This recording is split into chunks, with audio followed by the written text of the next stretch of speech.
Hi everyone, it's Lindsay. I'm back today to share with you how you can color your texture paste and gel medium. So I'm going to be making two cards today. Now for this, I went ahead and already die cut an inside scalloped rectangle die, the largest one in the set. I'm going to be using the inside of that die cut, and I'm going to be using the brand new Snow Flurry stencil from Craft & Desert Divas. So for this one, I'm going to be using the matte gel medium. This is from Liquitex. It's essentially a glue, but you can use it as a medium as well. So that's what I'm going to do today. So I pulled out two different colors in my Distress inks. I've got some Festive Berries on the top there, and I've also got some Twisted Citron. I am smooshing those onto my laminated piece of white cardstock that I use as a palette, and I've got my palette knives ready to go. I'm going to put just a little dollop of this gel medium, and this is in the matte finish, and I am just going to place that right on top of the Distress ink and start mixing that together. Now this is going to turn a creamy white color. However, when this dries, it dries clear, so it's going to actually lose that creamy texture, that creamy color it has, and it's going to kind of transfer back to what it was originally. I did the same thing with the red, just with a different spatula, so I didn't mix any colors. Then I'm going to go ahead and place that stencil right over the die cut that I have on a scrap piece of paper. Now remember, you can flip your stencil over, work from whatever side you want to, place it however you want to on your paper. Just get it where you want it. I'm going to hold it in place, and then with my little palette knife here, I'm going to start spreading on some of this gel medium. Now at first, this is going to look like a complete hot mess. Colors are going to start mixing because I'm using two colors here. It's going to look like a wreck. But once you take the stencil off, it will look so much better, I promise. So if you're doing this technique, just keep going with it. You're gonna wanna be like, oh, what in the world did I just do? But I promise, just keep going, keep adding color. Once you pull it off, it will all come together. So I'm just placing different colors in different areas. Now I'm only using two here. You can definitely use up to any number of colors you want to. Just think about the size of the piece you're working on here. Now, once I got colors into all of the little detail pieces, I'm going to go ahead and start scraping off that extra. Now, what that's actually going to do is start mixing the colors inside the stencil. If you ever scrape off a little bit too much, you can go right back in and just keep adding more on top, whatever you need to do to get that color on there. Once I'm happy with it, I'll go ahead and lift up that stencil, and there you see the magic that happened. It wasn't a hot mess after all. They blended beautifully, and it turned out really gorgeous. Now it does have that creamy color still, but once that dries, it will go back to a little bit of translucent color in there, but it will still be very vibrant. Now I did the same exact technique with whipped spackle. That's on the right hand side. The only difference you're going to get with that, while your matte gel medium is going to go back and create a little bit of a translucent effect, your whipped spackle will stay that creamy color and it will be very opaque.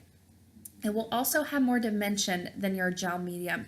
So two of the same ways, but it's going to have two different outcomes. So two different ways to color up these mediums, but they're going to look different when it's all finished.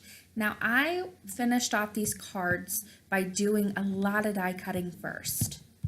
Now to finish off these cards, I did a lot of die cutting, and I will go through all the dies as I put them on the card.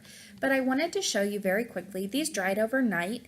And here is that gel medium. You can see it dried very flat, and it does have that little bit of translucent look to it, and the colors return back to their vibrancy, whereas the whipped spackle stayed more dimensional, still got that creamy look, and it almost kind of mutes down those colors a little bit. Now, to put these cards together, finally, I'm going to be using this brand new sending die set from Craft & Desert Divas. This has the outline as well as the word die, so you can layer them up and create some really beautiful looks. I just did a card with these, but it was the wishing die set. I'll leave that linked in the top right hand corner if you want to go check it out. But for this, I'm going to go ahead and layer up those sending die cuts. I cut the outline from Craft, the word from Red, just layered those up with some glossy accents. Now on the front of these A2 side folding card bases, I'm going to add my inside scalloped rectangle die, the frame portion. I cut one from Craft and one from White just for two different looks. And I'm popping both of those up with some dimensional adhesive. Now this is where those little inside pieces come back into play. I can just pull off the backing paper from my adhesive on the back of those and pop those right into place. I just use my little spatula. This is from my Cricut. It's a metal spatula, and I just kind of work that around to make sure everything's stuck down really nice, but it does pop right back into place. I put the gel medium in the Craft frame, and I put the whip spackle in the White frame. Now I also cut two of the box dies from Craft and Desert Divas from Craft Cardstock, and I'm just putting those together very quickly. I cut off the little tabs because I want these boxes a little bit more flat, so I went ahead and cut those off, folded down the flaps, put those together with some double-sided adhesive. Now I'm going to put some double-sided adhesive on the bottom and on one side, and then some dimensional adhesive on the top so it pops up, and I can lay the bottom of that box on the frame but still have the back of that even with the frame since it has dimension on it. I did that with both cards. On the Craft one, I put it in the left hand side. On the White, I put it on the right hand side just to switch it up a little bit. Now I'm going to stuff each box with some of this grass. This is from Easter. I just saved a little bit of it, grabbed a handful out, put it in a baggie, and it matched my distressing perfectly. So I grabbed a little bit of multimedia matte. You could also use that matte gel if you wanted to, that I used to color with first. And I just squirted a little bit at the top of the box, used my little palette knife to kind of smoosh that grass in there and stuff it down. Now I'll put an acrylic block on top of that to help that dry in place. And then I just used my scissors to trim it up so it looked like it was popping out of the box and it wasn't too long or too overwhelming on the card. Now for those sentiments, I did put some dimensional adhesive on the back of those as well. I'm going to pop those up in the top center of both of those cards right where that opening is. And that will finish off the front of the cards, but I also need to go ahead and stamp on the inside of the cards to finish off my sentiment. Now, brand new this month, to go along with the dies, there was that Sending Sentiment stamp set. Now you can use that. It's a great set just to use on its own.